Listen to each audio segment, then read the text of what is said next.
Assalamualaikum warahmatullahi wabarakatuh.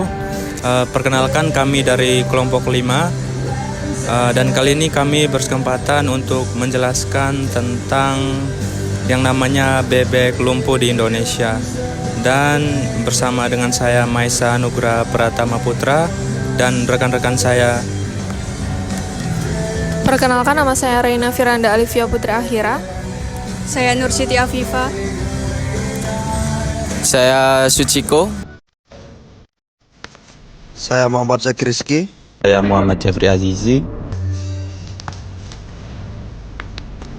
Dan langsung saja kita mulai videonya.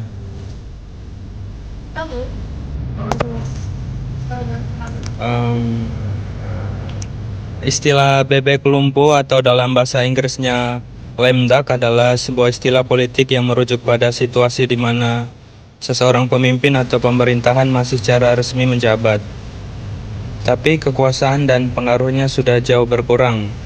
Biasanya ini terjadi menjelang akhir masa jabatan seseorang. Presiden atau kepala pemerintahan, terutama ketika sudah diketahui bahwa dia tidak akan lanjut menjabat, misalnya karena kalah dalam pemilu atau memang sudah menjabat 2 periode dan tidak bisa mencalonkan lagi. Secara hukum, dia memang masih sah sebagai pemimpin negara, tapi dalam praktiknya, banyak orang atau kelompok yang sudah tidak lagi menganggap keputusannya sebagai sesuatu yang penting atau mengikat. Orang-orang baik dari dalam pemerintahan maupun dari kalangan bisnis, media, dan masyarakat umum biasanya mulai mengalihkan perhatian mereka ke pemimpin yang akan datang. Dan selanjutnya teman saya akan melanjutkan menjelaskan poin selanjutnya.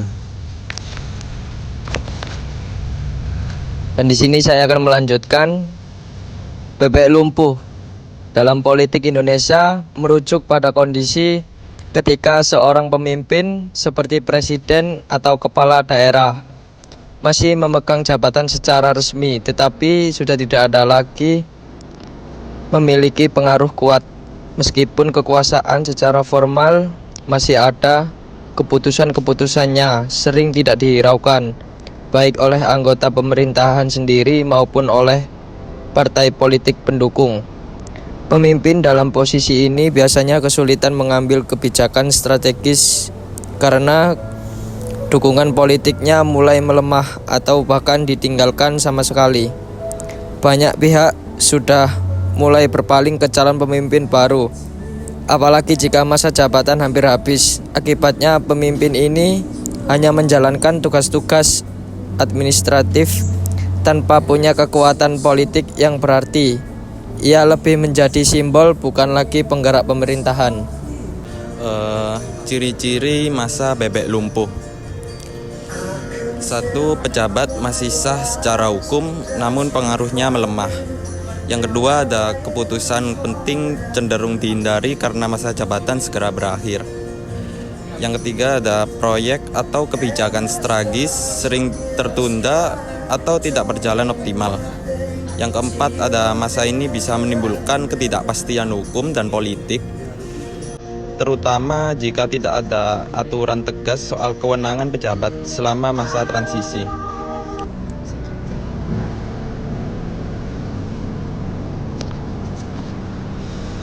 Dalam situasi seperti ini, sebenarnya cabang kekuasaan eksekutif, yaitu presiden, masih memegang kekuasaan secara formal. Namun secara politik, pengaruhnya bisa sangat melemah. Banyak keputusan penting yang ditunda karena dianggap bukan lagi wewenangnya, atau karena dikhawatirkan akan bertabrakan dengan visi pemimpin baru. Di saat ini seperti ini, kekuatan politik bisa mulai bergeser.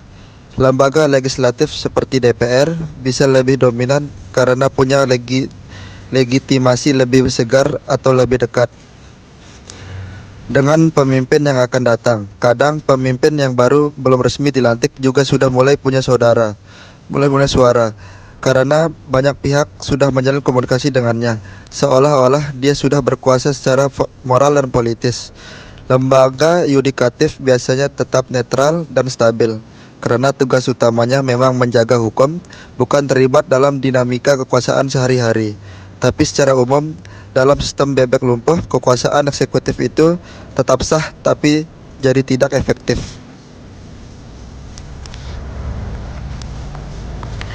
Contoh nyata sistem bebek lumpuh di Indonesia bisa kita lihat pada masa transisi dari Presiden Susilo Bambang Yudhoyono ke Presiden Joko Widodo di tahun 2014. Saat itu SBY sudah menjabat 2 periode dan tidak bisa maju lagi.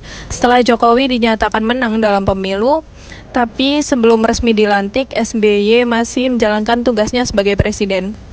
Namun dalam praktiknya banyak keputusan strategis yang sengaja ditunda atau tidak dilakukan karena dianggap akan menjadi ranah pemerintahan berikutnya. Bahkan banyak pihak sudah mulai mendekati Jokowi sebagai pemimpin baru meskipun dia belum resmi menjabat.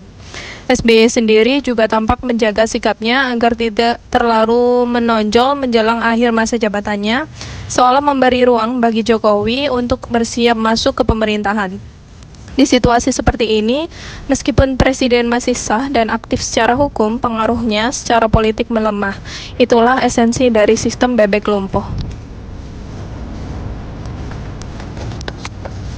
Jadi secara keseluruhan dalam masa bebek lumpuh, meskipun presiden atau pemimpin eksekutif masih menjabat secara hukum, dalam praktiknya kekuasaan bisa berkurang dan bahkan mulai digantikan secara tidak resmi oleh pemimpin baru atau oleh dominasi legislatif. Fenomena ini tidak hanya terjadi di Indonesia, tapi juga di banyak negara demokratis lainnya. Tapi yang penting untuk dicatat, sistem ini sebenarnya bukan tanda kekacauan, melainkan bagian dari dinamika politik yang normal di masa transisi kekuasaan.